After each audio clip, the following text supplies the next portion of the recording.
Halo guys. Jadi di sebelah Pak kita ini ada Om Temi, Brother Temi. Nah, dia sama juga, sesama terapis tukang pijat. Cuman bedanya kalau kita kan bernaung di tulang, kalau dia di otot, lebih ke otot. Jadi lebih ke sport massage otot. Jadi di sini saling berterapi lah. Kita pun kalau solala, kerja bauru juga pada orang mau. Itu, link sama juga sih. Kan? Iya betul sekali. Oke. Jadi hari ini orang mau terapi Om Temi dulu. Oke. Om Temi, tunanetra dari kapan? Tunanetra dari 2014. 2014? Iya 2014.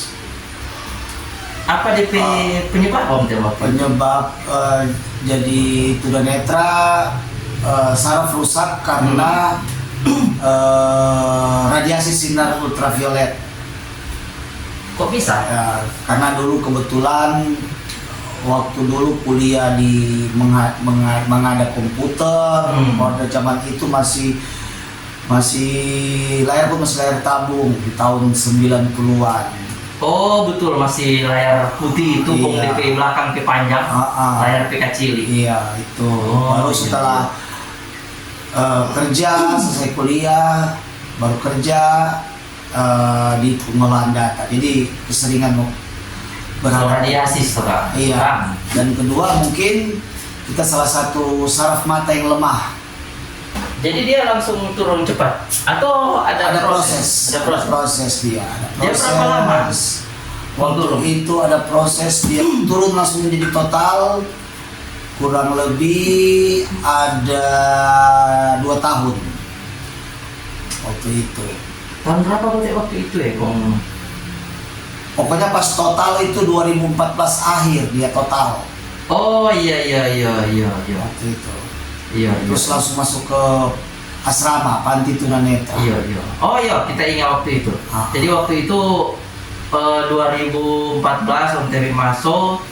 Pasti kan kita waktu itu masih di dalam. Masih di dalam. Iya. Dapat ingat waktu itu Om Temi kasih yang daya tung di got, kita ada lihat. Iya. Kita ada uru waktu itu lah. Adi yang uruk tuh pas jatuh di got Jatuh di got. pukul tuh dada. Pukul sudah ada. Kebetulan waktu itu Adi lebih dulu masuk di sana, jadi orang lebih dulu tahu gitu. Kita waktu itu masuk 2010 akhir. Waktu itu. Keluar ya. Tunggu. Gitu. Motor kita oke dulu Om Temi ke belakang.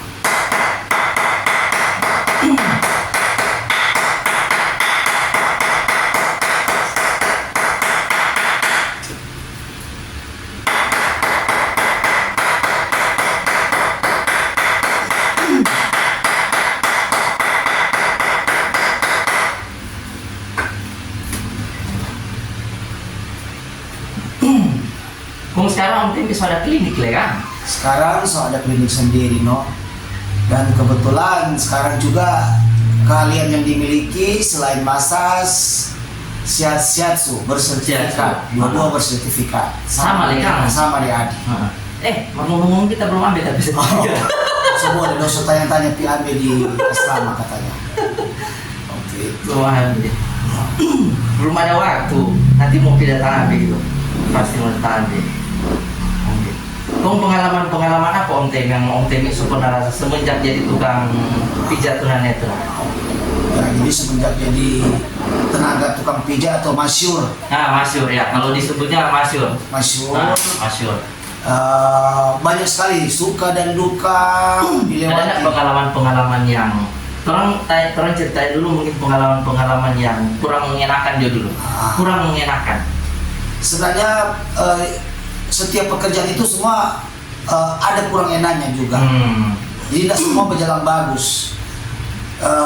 Pengalaman-pengalaman itu banyak tantangan di orang pekerjaan sebagai tukang pijat atau tenaga masyur. Nah tantangan itu ya tentunya datang dari profesinya orang ini sebagai tukang pijat. Apakah itu tantangan dari tompe pasien, tantangan dari cibiran-cibiran orang di luar, banyak lah tunggu begitu.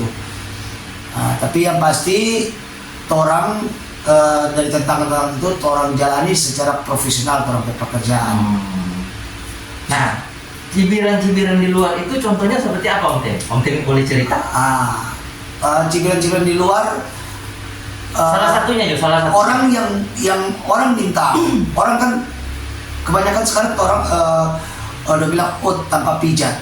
Nah, namanya tanpa pijat itu apalagi sekarang ini bukan mau ditutupi, tapi kayak di Kota Manado ini, Kota Manado ini kalau mau bilang tempat pijat itu ada yang orang-orang berperspektifnya bahwa tempat pijat itu so dibarengi dengan hal-hal yang tidak selayaknya. Jadi cuma semacam tempat pijat tapi cuma simbol.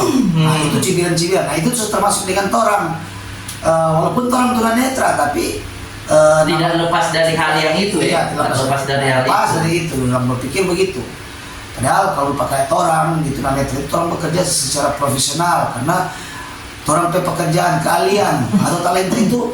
Contoh tunanetra itu kan talenta utama orang yang tanpa pun dia belajar, so ada talenta untuk memijat. Ya, apalagi kalau dia sekolah. Tunanetra kalau bukan menyanyi ya pijat biasanya.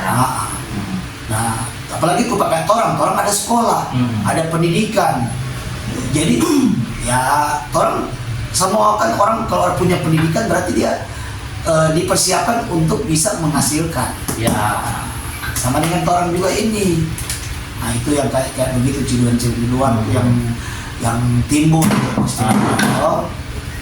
Itu. Oke.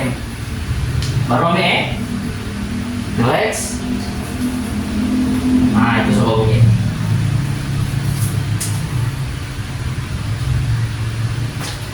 Itu bunyi. Iya.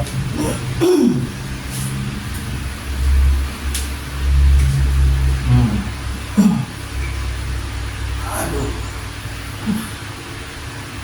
yang itu memang udah perasa sih. Iya, karena mungkin posisi tidur kadang-kadang enggak. Iya, memang salah satunya posisi tidur, deng. Mungkin salah tambah geras. OTW kan lebih ke dominan kanan toh. Iya. Oke, ke belakang. Kaki mengangkat kepala seperti biasa. Oke, orang pindah angle dulu. Nah.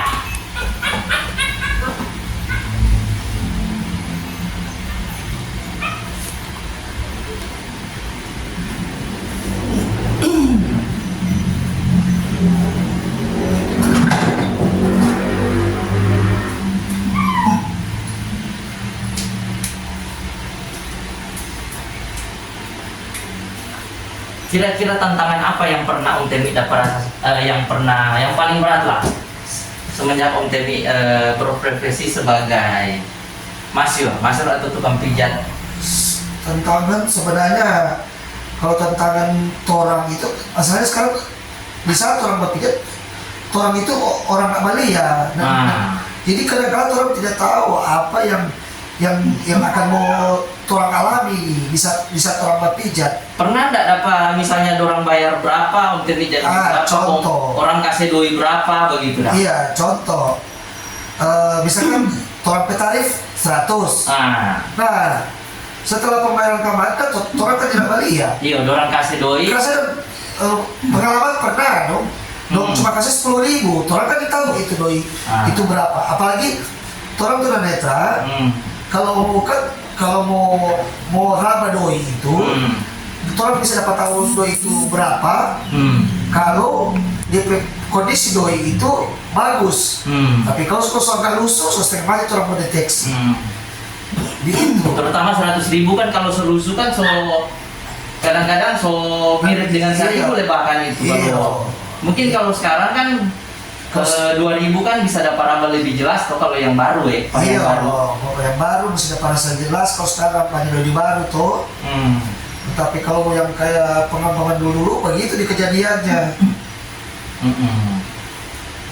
Gitu. Jadi ya sama gitu no. Ya orang kadang-kala yang mau bilang bagaimana ya tinggal berdoa aja no. Oke, mau ketok-ketok ulang ke belakang.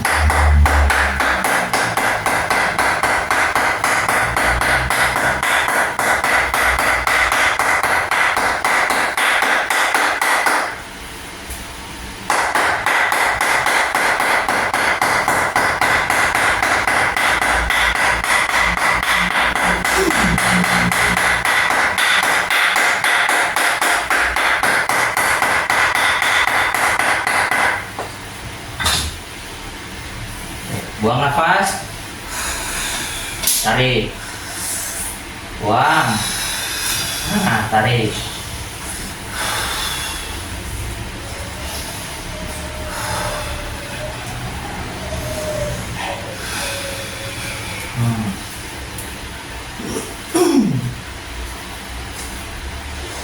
Buang lagi, nah tarik.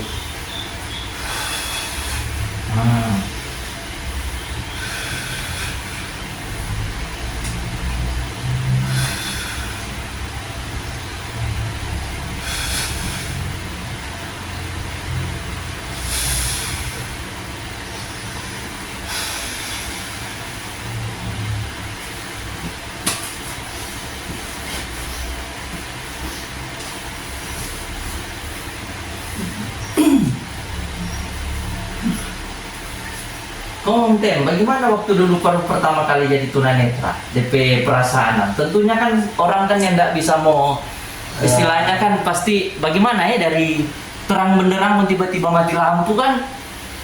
Iya memang. Oh pastinya kan kena mental. Iya. Yang pastinya begitu. Yang pastinya bukan cuma badania yang merasakan DP sakit, tapi DP fisik dan ya itulah fisik dan mentalnya itu tuh yang memang habis memang merasa tidak sanggup kayaknya mau terima waktu itu. Memang orang sekarang bilang ya galau lah. Iya. Memang galau meminta ampun waktu itu sampai hampir putus asa istilahnya kan. Sebenarnya bayangkan dari bisa melihat keindahan akhirnya sudah bisa lihat apa-apa. Mau mencoba merasakan belum bisa karena itu baru pertama kali jadi tunanetra. Pasti mau menyesuaikan tuh dengan dunia yang baru tuh. Ya iya pastinya begitu. Itu contohnya waktu tadi cerita tuh waktu di jalan kaki jatuh. Itu terasa sakit hati. Kita ada jatuh ini. Nah biasanya kita begini padahal cuma tunggu sepanggal. Kabarnya juga kata Om Temi dulu pernah bawa bantuan ke panti itu. Yang Om Temi pernah pernah bawa, yang pernah Om Temi belajar akan ini panti PSBN lah. Oh iya dulu. Kabarnya dulu pernah bawa akan bantuan situ. Dulu tahun berapa itu? Aduh lupa itu sekitar 80-an itu. Iya ya 80-an. Jadi dulu waktu itu masih perumahan di situ. Iya masih perumahan. Masih belum sama yang sekarang. Masih belum se-elit sekarang. DPS sama masih lupa model barak. Oke, tunggu. Potong dulu dicari. Masih di sini. Nah. Jadi dulu di situ 2006 sampai 2000 berapa?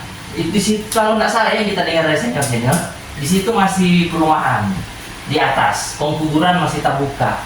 Oh, gitu. Om Temi kita bawa situ dari bantuan situ dari tahun berapa tadi? Oh, berarti kalau nggak salah berarti waktu ke sana agak bagus, jadi sekitar 90-an. 90-an, oh sudah bagus itu. Apalagi lupa kayak sekarang tuh kita masuk loh, luar biasa. Oh, so bagus sekali.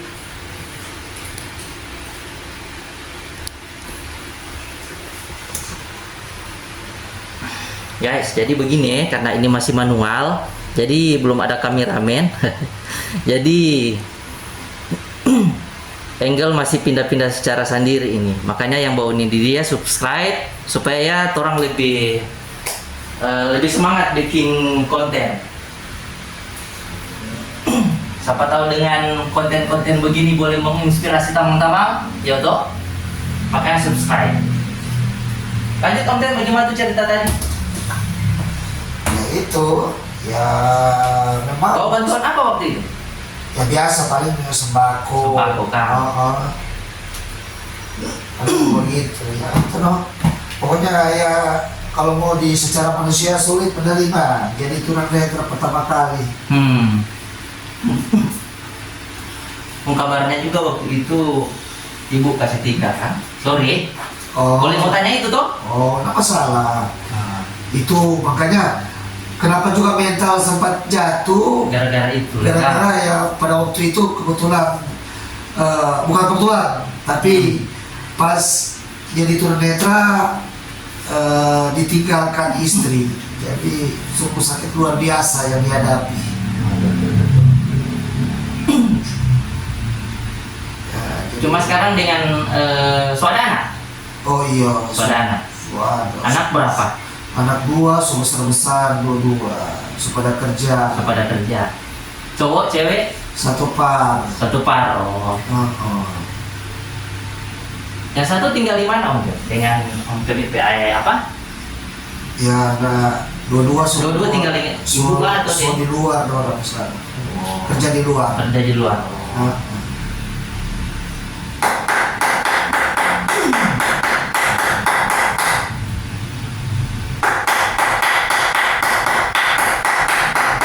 Itu untuk pinggang kali. Untuk pinggang itu. Iya, pinggang. Jadi info, jadi memang dulu kita juga belajar apa ya? Kita juga belajar pijat juga, belajar pijat massage juga. Cuman tahun 2016 kita kan keluar dari PSBN itu dari tahun 2015 16 lah. Terus 2016-17 itu kita upgrade ke terapi tulang, chiropractic yang sekarang yang kita aja praktekkan itu. Relax. Itu dapat. Di sini nggak pakai clip on, jadinya terlalu banyak bunyi.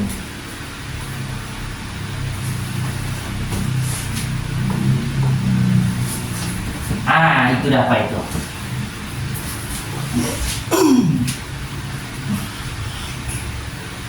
Berapa lama Om TNP? Pastinya kan nggak mungkin namanya kalau orang nggak apa begitu menyesuaikan lah. Pasti dari sebelum tunanetra ke tunanetra itu kita rasa jarang sekali ada yang 1 tahun itu kok bisa menyesuaikan. Orang bilang move on dah. Iya, bisa move on. Dari bahasa gaul. Ya, memang ya puji Tuhan karena semua disertai dengan bimbingan Tuhan, banyak berdoa. Puji Tuhan itu cuma 1 tahun melewati itu semua akhirnya berakhir dengan luar biasa. Berapa lama Om Temi belajar pijat waktu itu? 2 tahun lebih. Oh, 2 tahun lebih. Terus bagaimana? Pastinya kan Om Temi kan namanya mungkin kalau staf biasa di kantor kerja pada komputer, tiba-tiba ini pegang minyak. Ya, mau bagaimana lagi? Harus dijalani karena kalau mau jalani itu torampe nanti masa depan nantinya. Jadi mesti survive kan? Iya, mesti harus begitu. Jadi mau gimana lagi? Kita harus jalani. Sambil ya mengucap syukur, banyak berdoa.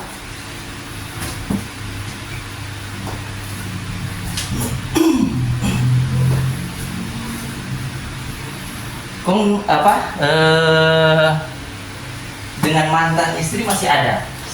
Sunyanda secara? Sunyanda ya? Kalaupun ada hubungan cuma masalah anak. Iya.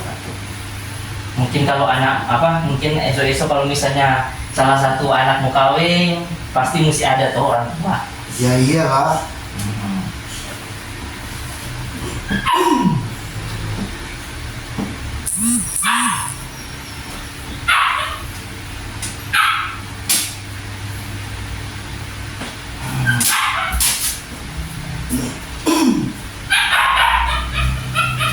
Oke, kembali badan.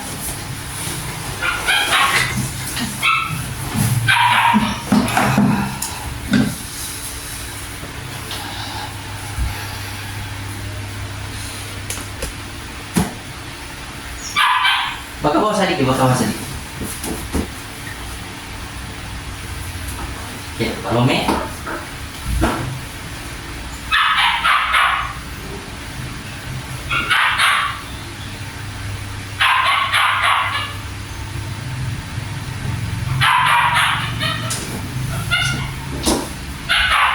Relax ya, relax.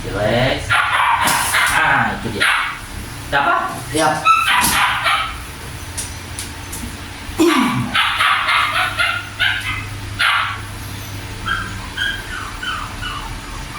Ini sama dengan ini gerakan sama dengan shiatsu.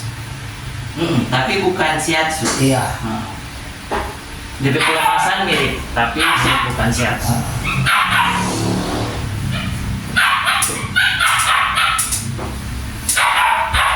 Ini pijat Thailand. Kalau yang dikenal ya sampai apa?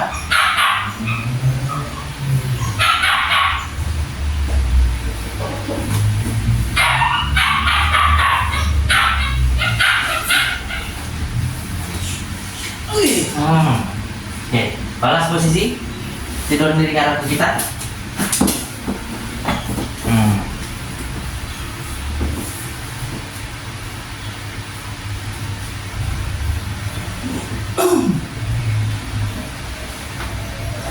Nah, itu dia. Balas.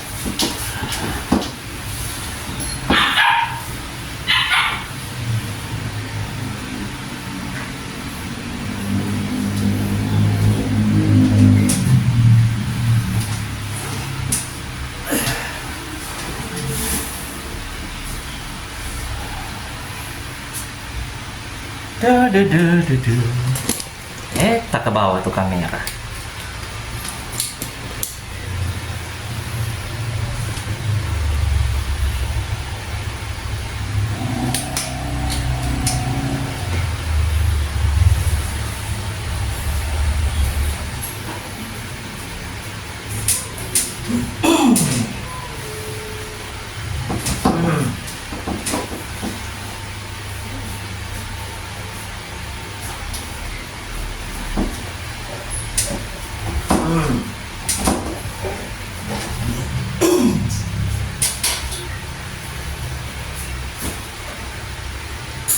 Yep.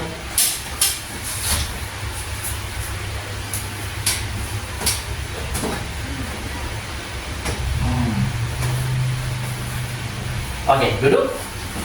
Menghadap ke sana. Ah, seperti biasa. Oke. Tadi. Aduh, saringan nih. Hah? Kepala saringan. Bahasa ringan. Heeh.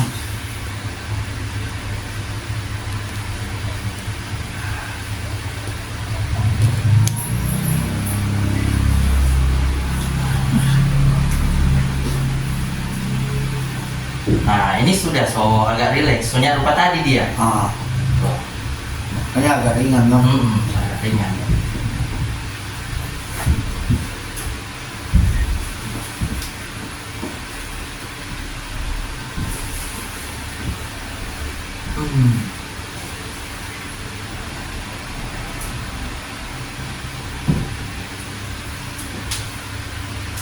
Om Kemi pernah aja aku dapat Om Kemi ke teman-teman dulu yang Teman kerja. teman kerja sama satu kantor. Sekolah dulu. Kong apa dorang pe anggapan dah yang Om Kemi support.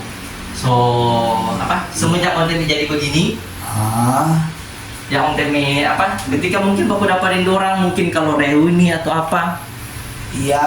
Apa dorang pe?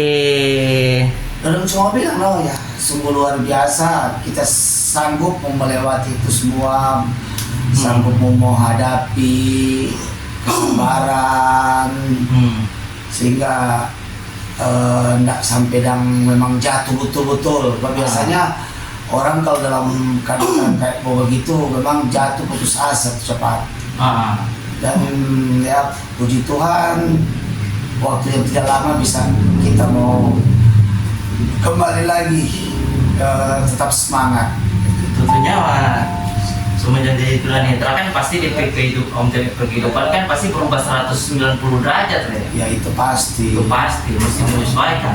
Harus menyesuaikan, no. Itu. Waktu Tidak sampai sekarang bisa melakukan apa-apa walaupun dengan keterbatasan nggak melihat. Oke, Lome. Itu dia. Lome lagi. Yang tangan potong kepala.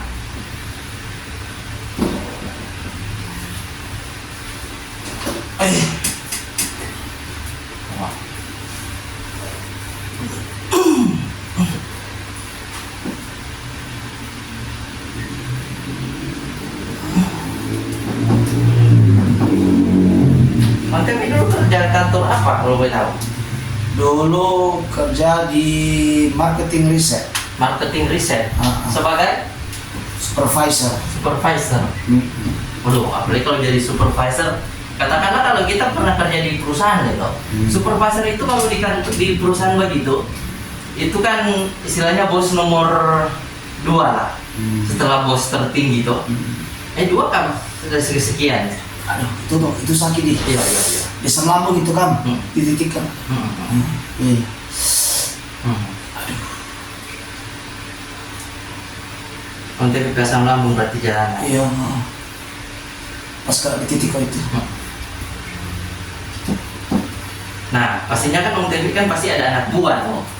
Iya. Pernah ada kok dapat Om Tevi ke orang-orang kerja waktu itu? Ada. Sekarang. Ada. Iya, malah ada berapa yang jadi kita ke pasien sekarang. Oh iya? Aduh. Pasien sekarang teman kerja dulu. Baru mantan-mantan atau alumni sekolah dulu, teman sekolah. Jadi pasien-pasiennya sekarang orang. Jadi pasien. Intinya kan tuh orang banyak yang membantu sekarang, tak tukang. Iya. Itu kayak begini kan perlu banyak kolega. Iya, perlu gitu. Oke, jadi sedikit kepala. Oke, baru me.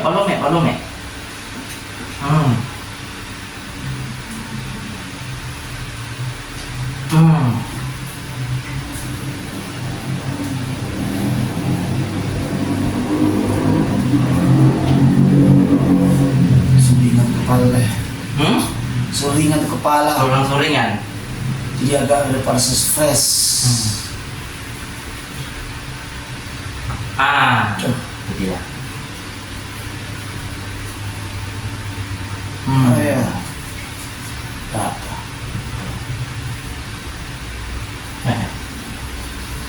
Oke, ini sudah. Oke. Ada lain? Sudah. Kira-kira ada pesan apa-apa untuk pesan para penonton, para pemirsa? Pesan buat para penonton pemirsa yang mungkin melihat ini kontennya Adi ini. Jadi kalau orang disabilitas ini disabilitas yang mandiri, dalam arti orang walaupun punya keterbatasan tapi masih bisa untuk maju, masih bisa melakukan aktivitas, masih bisa berkualitas. Dan juga untuk untuk orang-orang di luar sana yang Mbak Uni ini, kita harap sekali semoga jangan sampai kayak Om Tevi bilang tadi, karena kita sendiri juga pernah rasa waktu kita dulu waktu zaman COVID itu karena susah-susah doi, orang cuma bayangkan kita ke perjalanan waktu itu dari intinya ada sekitar 10 km lah, dan waktu itu semalam dia cuma kasih 50.000, belum kita pe ongkos. Aduh, ya itu kita bayangkan, itu kita itu belum lagi teman-teman kalau ada yang lain. Jadi untuk yang bau ini tolong lebih hargai dan kerja keras dari terutama kaum disabilitas itu dah, biar lebih menghargai gitu. Oke? Thank you Om Tem atas pengalamannya. Sama-sama, terima kasih, sama-sama sukses selalu.